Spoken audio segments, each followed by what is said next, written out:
नमस्कार दोस्तों, विज्ञप्ति पीसीएस के यूट्यूब चैनल पर आप सभी का स्वागत है। देखिए सभी लोग कह रहे हैं कि क्या चल रहा है, काफ़ी मैसेज आ रहे हैं, काफ़ी कमेंट्स भी आ रहे हैं, तो मैं बता देता हूँ कि अभी क्या चल रहा है। देखिए जो जहाँ पे हमारा आंसर राइटिंग ग्रुप है पेपर 5 और 6 चल रहा था, वहाँ पे पेपर 5 कंप्लीट हो चुका है, आप लोग आंसर राइटिंग किए ही हुए हो। पेपर 6 भी कंप्लीट होने ही वाला है, अभी उसको बीच में कुछ स्टॉपेज किया गया है। स्टॉप की जगह ये अपना वर्ल्ड हिस्ट्री आ गया है, ठीक है। तो आज से थोड़े वर्ल्ड हिस्ट्री के टॉपिक हम लोग देख लेंगे और उसको फिर पेपर 6 को बाद में कंटिन्यू कर देंगे।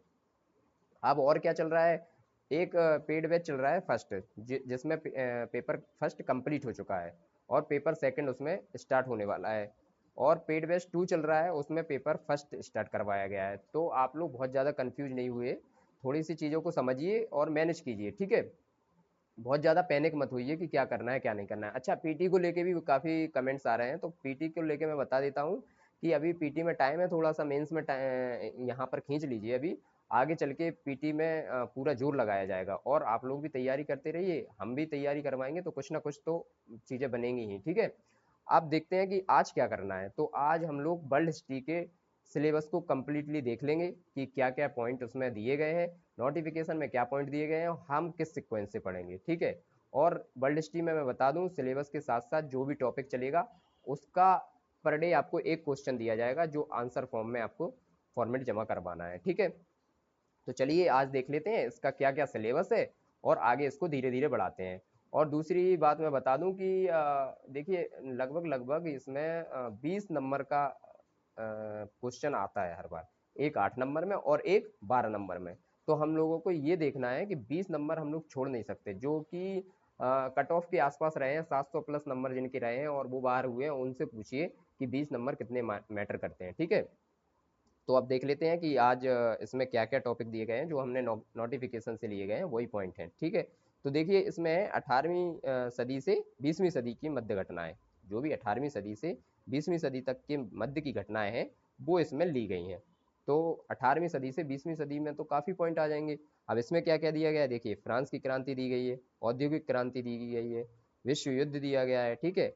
राष्ट्रीय सीमाओं का पुनः सीमांकन भी दिया गया है, उपनिवेशवाद दिया गया है और उपनिवेशवाद की समाप्ति, ये पॉइंट दिए गए हैं 18वीं और 20वीं सदी की घटनाओं में। उसके बाद दर्शन शास्त्र में क्या दिया गया है, साम्यवाद दिया गया है, पूंजीवाद दिया गया है, समाजवाद दिया गया है, नाजीवाद दिया गया है और फांसीवाद दिया गया है। इसके बाद इसके अलावा क्या करना है, इसमें इसके रूप और समाज पर प्रभाव इत्यादि को भी अपन को दर्शाना है, ये टॉपिक दिए गए हैं। अब इसमें तो पूरा कंप्लीट हो नहीं जाएगा, क्योंकि अब हम लोग इसके बाद देखते हैं क्वेश्चन कि क्वेश्चन कैसे पूछे जा रहे हैं। तो देखिए 3-4 साल के पिछले साल के देख लेते हैं क्वेश्चन कि किस टाइप के क्वेश्चन आ रहे हैं, उससे हमें एक गहरी समझ विकसित होगी, देख लेते हैं। देखिए ये है 2023 का क्वेश्चन। तो 2023 में कोई क्वेश्चन आया है क्या, हाँ देखिए ये आया है, जर्मनी का एकीकरण और बिस्मार्क की भूमिका का मूल्यांकन करना है। जर्मनी के एकीकरण में बिस्मार्क की भूमिका का मूल्यांकन यहाँ पे करना है। तो ये आया है हमारा 12 नंबर में। और इसमें कोई क्वेश्चन आया नहीं है, एक ही क्वेश्चन आया है। चलिए देखते हैं दूसरे में, देखते हैं 2022 में वर्ल्ड हिस्ट्री से कोई क्वेश्चन नहीं आया था। तो अब कोई क्वेश्चन नहीं आया तो ये इसमें ये नहीं सोच सकते हम लोग कि कोई क्वेश्चन ही नहीं आया है, अब हम पढ़ेंगे नहीं। तो ऐसा नहीं है, अगर आ गया और 20 नंबर, अगर दो क्वेश्चन भी आ गए, एक 8 नंबर में जो कि 125 वर्ड में लिखेंगे और दूसरा 12 नंबर में जो कि हम 200 शब्दों में लिखेंगे, अगर आ गए और हमने यहाँ पे 20 नंबर का लॉस अगर कर लिया बिना पढ़े, तो बहुत दिक्कत हो जाएगी। और ये लॉस 20 नंबर का नहीं रहेगा। देखिए इसी से हम लोग आगे रिलेट करते हुए आईआर की ओर बढ़ेंगे, आईआर से फिर करंट पे भी जाएंगे। तो धीरे धीरे चीज़ों का क्या है, एक जो पूरा मैप बन जाएगा। तो इसको छोड़ नहीं सकते, पहले वर्ल्ड हिस्ट्री फिर इंटरनेशनल रिलेशन और उससे करंट रिलेटिव जो मुद्दे हैं वो उठा के हम लोग आगे बढ़ जाएंगे। तो 22 में कोई क्वेश्चन नहीं आया। अब देखिए और किस में आया है, फिर देखते हैं इसमें 21 में, देखते हैं 21 में कितने सवाल आए हैं। तो 21 में देखिए एक तो आ गया है 8 नंबर में हमारा, कौन सा आया है 8 नंबर में, औद्योगिक क्रांति केवल तकनीकी क्रांति ही नहीं अपितु सामाजिक और आर्थिक क्रांति भी थी, जिसने लोगों के जीने का ढंग परिवर्तित कर दिया। तो इसको भी देख लेंगे हम लोग कि ये 8 नंबर में आया है, ठीक है। आगे एक आया है 13वां क्वेश्चन है, बाल्कन संकट से आप क्या समझते हैं, प्रथम विश्व युद्ध में इसकी क्या भूमिका थी। तो ये आया है 12 नंबर का, ठीक है। तो ये 20 नंबर हुए हैं हमारे। एक आध पेपर और देख लेते हैं। अब देखिए ये है 2020 का क्वेश्चन पेपर। तो 2020 के क्वेश्चन पेपर में क्या आया है ये देख लेते हैं। देखिए एक क्वेश्चन आया इटली में फांसीवाद के नेता मुसोलिनी की विदेश नीति पर समीक्षात्मक टिप्पणी कीजिए। और आया है इसमें क्वेश्चन एक आध, हाँ एक और आया है कि जैकोबिन्स कौन थे और फ्रांसीसी क्रांति में इसकी क्या भूमिका थी। तो दो क्वेश्चन यहाँ पे आए हैं, एक आया है 12 नंबर में और एक आया है हमारा कौन सा 8 नंबर में। अब 20 नंबर में ये आया है, 20 नंबर में 2020 में भी 20 नंबर का आया है, 2021 में भी 20 का आया है, 2022 में एक भी क्वेश्चन नहीं आया, 2023 में 12 नंबर का एक क्वेश्चन आया। अब 2024 में तो हम बता तो सकते नहीं है, अंतर्यामी तो है नहीं, तो फिर भी मान के चल रहे हैं कि 20 नंबर के क्वेश्चन आ सकते हैं। तो हमें तैयार रहना है, इस टॉपिक को हल्के में बिल्कुल नहीं रहना है। इससे अगर हम इसको अच्छे से करते हैं तो फिर हमारा मॉडर्न हिस्ट्री पे भी थोड़ा सा पकड़ बनती है, चीज़ों की समझ विकसित होगी, क्योंकि वहां से वो भी चीज़ें रिलेट करती हैं। यहीं से आईआर पे हम लोग जाएंगे और करंट अफेयर्स तो देखेंगे ही। तो आप देखते हैं कि हम कैसे पढ़ेंगे। चलिए देख लेते हैं कि हम कैसे पढ़ेंगे। यहाँ हमने देख लिया था कि जो नोटिफिकेशन में जो दिया रहता है हमारा सिलेबस, वो देख लिया है हमने। अब हम कैसे पढ़ेंगे वो सिलेबस थोड़ा सा देख लेते हैं। अब देखिए यहाँ पे पुनर्जागरण प्रबोधन काल, ये इससे क्वेश्चन यूपी में बहुत ज़्यादा नहीं आते हैं। यूपीएससी का ये है पोर्शन वहाँ पे, तो वहाँ क्वेश्चन आते हैं, लेकिन इसमें यूपी पीसीएस में अभी तक इसमें क्वेश्चन नहीं आ रहे हैं। तो इसको बहुत ज़्यादा पढ़ने की ज़रूरत नहीं है। जो चीज़ से ज़्यादा क्वेश्चन पूछे जा रहे हैं उस चीज़ को हम लोग ज़्यादा पढ़ेंगे। जैसे देखिए क्या, इटली का एकीकरण, जर्मनी का एकीकरण, first world war, second world war, cold war, ये 3-4 टॉपिक फेवरेट हैं, ठीक है। वहीं अमेरिकी क्रांति पढ़ लेंगे, फ्रांस की क्रांति पढ़ लेंगे, औद्योगिक क्रांति, ये तीनों यहाँ पे टॉपिक कर लेंगे। तो कुल मिला के हमारा 20-25 दिन का नहीं 15 से 20 दिन का ये प्रोग्राम रहेगा। इसमें हम लोग वर्ल्ड हिस्ट्री आराम से पढ़ लेंगे, फिर इतने ही में हम लोग देख लेंगे 10 से 12 दिन में आईआर देख लेंगे, और उससे जितनी भी घटनाएं करंट रिलेटिव होगी उनको हम 15 से 20 दिन में देख लेंगे। तो देखिए पुनर्जागरण क्या था। अब पुनर्जागरण नाम से ही समझ में आ रहा है कि पहले अंधकार युग रहा होगा, तभी तो पुनर्जागरण रहा है। तो देखिए वर्ल्ड हिस्ट्री क्या है, 3 भागों में डिवाइड होती है। कौन से, एंशिएंट, मिडाइवल और मॉडर्न। तो हम जो हिस्ट्री पढ़ते हैं वर्ल्ड हिस्ट्री, वो हम मॉडर्न वाली वर्ल्ड हिस्ट्री पढ़ते हैं। अब मिडाइवल में ही ये पुनर्जागरण हुआ है, ठीक है। मिडाइवल को कहा जाता है अंधकार का युग, अंधकार युग। अंधकार युग से उजाले के युग में गए हैं, तब इन्होंने पुनर्जागरण कहा है। तो ये हो गया है हमारा मॉडर्न वर्ल्ड हिस्ट्री, ठीक है। मॉडर्न वर्ल्ड हिस्ट्री जो हम आज पढ़ते हैं, जिसको हम आज वर्ल्ड हिस्ट्री बोलते हैं, वही हमारा मॉडर्न वर्ल्ड हिस्ट्री है। अब देखिए अंधकार युग से कैसे पुनर्जागरण में आना है। तो पुनर्जागरण का मतलब होता है फिर से जागना, मतलब जो बौद्धिक वर्ग है उनके माध्यम से फिर से जागना ही पुनर्जागरण कहा गया है। ये इटली से स्टार्ट हुआ था। इसमें मानवतावाद, वैज्ञानिकता और अपना तार्किकता को बढ़ावा दिया गया है। इसी को कहा गया है पुनर्जागरण। सामंतवाद की जगह आधुनिकतावाद को बढ़ावा देना ही पुनर्जागरण कहा गया है। तो मोटे मोटे शब्दों में मतलब अंधकार युग से और उजाले के युग में आना, मतलब मॉडर्न युग में आना ही पुनर्जागरण कहा गया है। अब देखते हैं प्रबोधन काल। पुनर्जागरण हो गया है, पुनर्जागरण के माध्यम से ही प्रबोधन काल आया। उसमें जो बौद्धिक वर्ग आया, जो लेखक वर्ग और चिंतक वर्ग जो आया, वो ही प्रबोधन काल को बढ़ावा दिया। जैसे 17वीं 18वीं सदी में आया। अब देखिए हमारे टॉपिक में क्या लिखा है, 18वीं सदी से और 20वीं सदी तक। और ये पुनर्जागरण और जो प्रबोधन काल के टॉपिक हैं, ये उससे पहले के टॉपिक हैं। प्रबोधन काल को फिर भी हम मान सकते हैं, क्योंकि इसमें 17वीं 18वीं सदी के जो चिंतक हैं वही आए हैं, तो इसको मान सकते हैं। बट पुनर्जागरण तो और पहले का ही काल है, तो इसको हम लोग बहुत ही कम शब्दों में देखते हुए आगे बढ़े तो बेहतर रहेगा। प्रबोधन काल में बहुत से चिंतक आए। कौन कौन आए, तो कांट, रूसो, मॉन्टेस्क्यू, वोल्टेयर, ये आए वर्ल्ड लेवल पे। और देखा जाए यहाँ पे हमारे भारत में, देखिए जब हम वर्ल्ड हिस्ट्री पढ़ रहे होंगे, वर्ल्ड हिस्ट्री के सन को याद करते हुए हमें ये देखना है कि भारत में उस समय कौन सी घटनाएं चल रही हैं, ठीक है। अब जैसे उसी समय यहाँ पे बौद्धिक चिंतक हो रहे हैं, वहाँ पे हमारे इधर भी हो रहे हैं। कौन हो रहा है, तो इस समय राजा राम मोहन राय, देवेंद्रनाथ टैगोर हैं, ये सब, मैडम ब्लातावस्की, ये सब एक्टिव हो रहे हैं वहाँ पे हैं। अब देखते हैं हम लोग अमेरिकी क्रांति। तो अमेरिकी क्रांति क्या थी, अमेरिकी क्रांति थी वहाँ जो ब्रिटिश थे, वही वहाँ पे जाके अपना उपनिवेशवाद बनाए थे अमेरिका को। तो वो उन्हीं के मतलब कह सकते हैं विरोध में क्रांति हुई थी, उसी को हमने अमेरिकी क्रांति कहा था। एक वहाँ पे हुई थी, एक आया था नेविगेशन एक्ट। नेविगेशन एक्ट की शुरुआत हुई थी, तो नेविगेशन एक्ट से ही वहाँ की क्रांति भड़की हुई थी। कैसे, नेविगेशन एक्ट जो आया तो उसमें कहा गया कि यहाँ से जो भी निर्यात होगा, अमेरिका से जो भी निर्यात होगा, वो सिर्फ ब्रिटेन को होगा। तो इससे तो सीधा सीधा ब्रिटेन को फायदा हुआ। ब्रिटेन ने एक तरीके से उसको अपने बिल्कुल एकदम देखा जाए तो व्यापारिक साझेदारी से बिल्कुल रोक दिया। तो फायदा नहीं हुआ, पूरा पक्ष में चला गया ये ब्रिटेन के।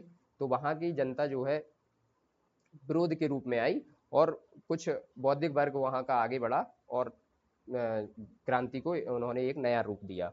तो बोस्टन टी पार्टी हुई थी, वो आगे घटनाएं हम लोग देखते रहेंगे इसी में, अमेरिकी क्रांति में। एक अभी तो मोटी मोटी दो दो लाइन देख के आगे बढ़ रहे हैं। इसके बाद यही अमेरिका में जब सप्तवर्षीय युद्ध चला, सप्तवर्षीय युद्ध में ही फ्रांस को ब्रिटेन ने हरा दिया था, और कनाडा वाला जो एरिया था वो फ्रांस का ब्रिटेन ने ले लिया था। तो यहाँ से एक अमेरिका के लोगों में एक और वो आग लगी, क्योंकि वो फ्रांस से डरते थे कि फ्रांस इधर आएगा तो मारकाट करेगा। और वो जब हार गया, और ब्रिटेन का वहां पे भी वही रवैया रहा, जो पूरे रेड इंडियंस जिसको बोलते हैं, जो अमेरिका का निचला भाग है, जो मैक्सिको मिसिसिपी रिवर वाले बीच बीच का एरिया जो है, वहां पे रेड इंडियंस बोला जाता है उनको। वो मूलतः अमेरिका के ही निवासी हैं।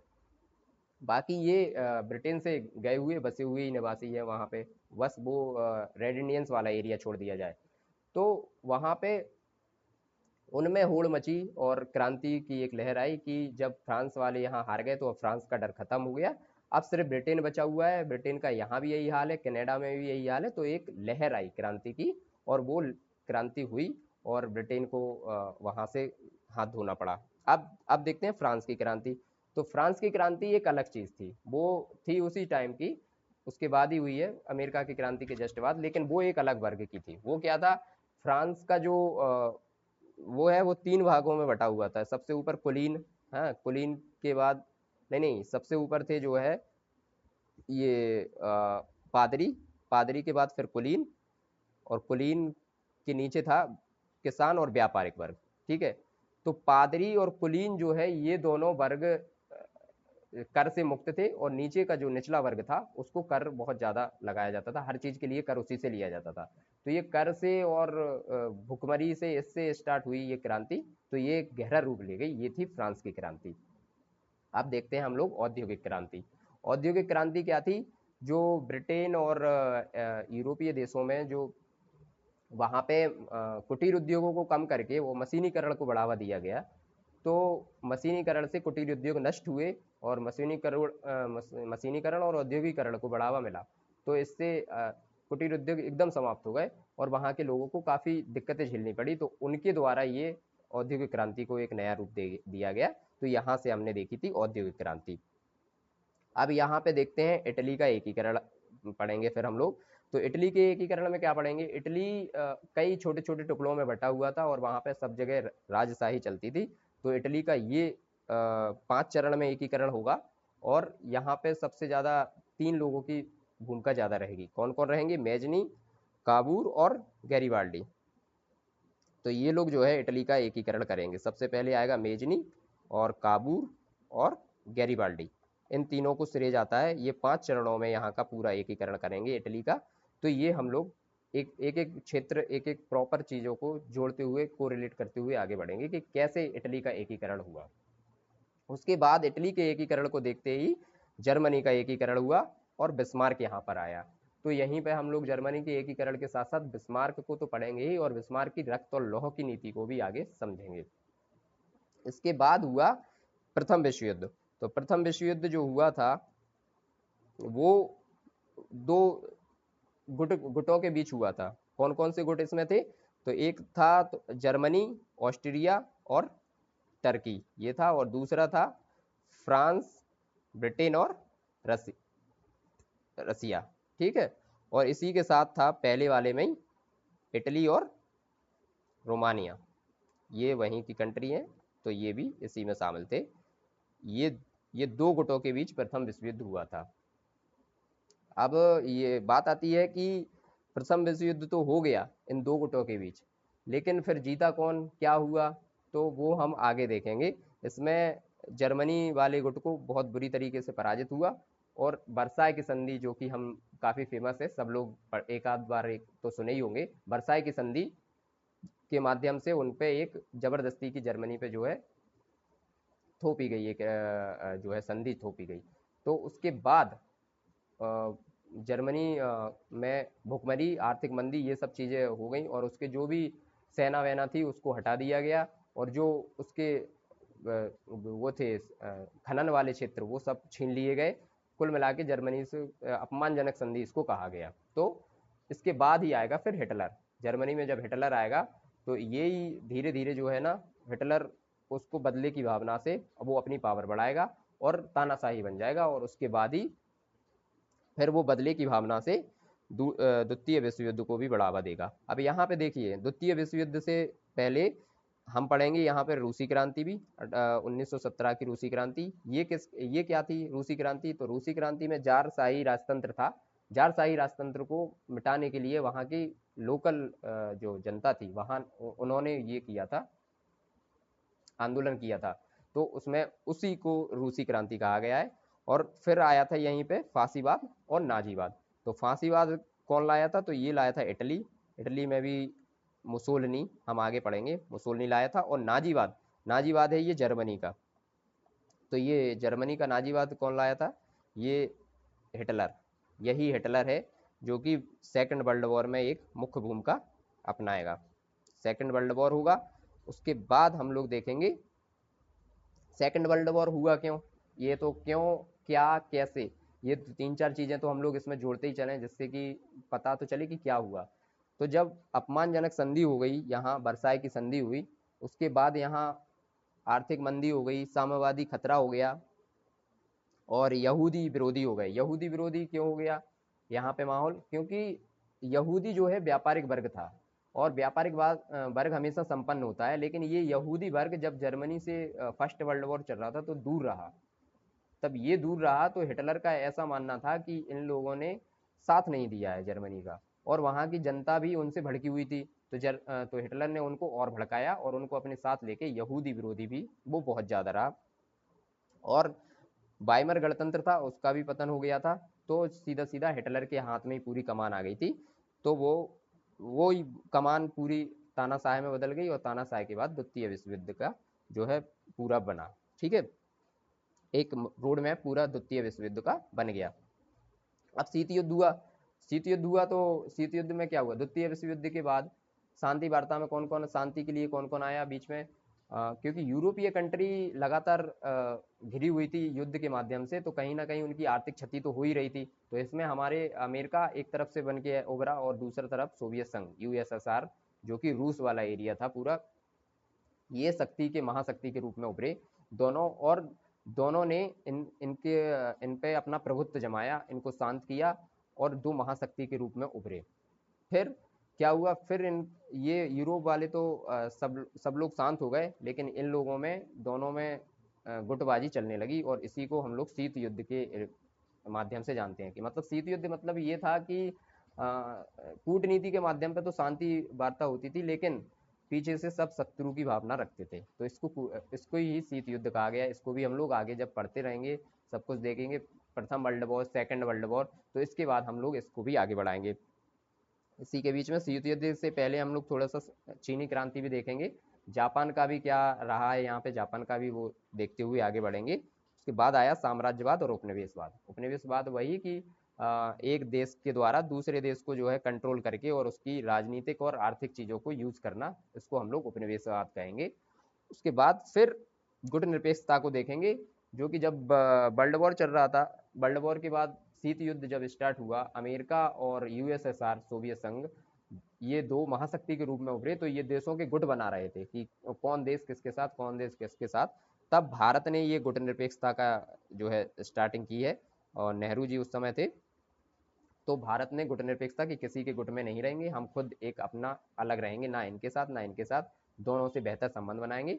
और ये बहुत अच्छा डिसीजन रहा था भारत का, और भारत जो है इससे बच गया शीत युद्ध से। और आगे गुटनिरपेक्षता को हम लोग समझते हुए और भी जो छोटी मोटी घटनाएं रहेंगी उसको हम लोग समझेंगे।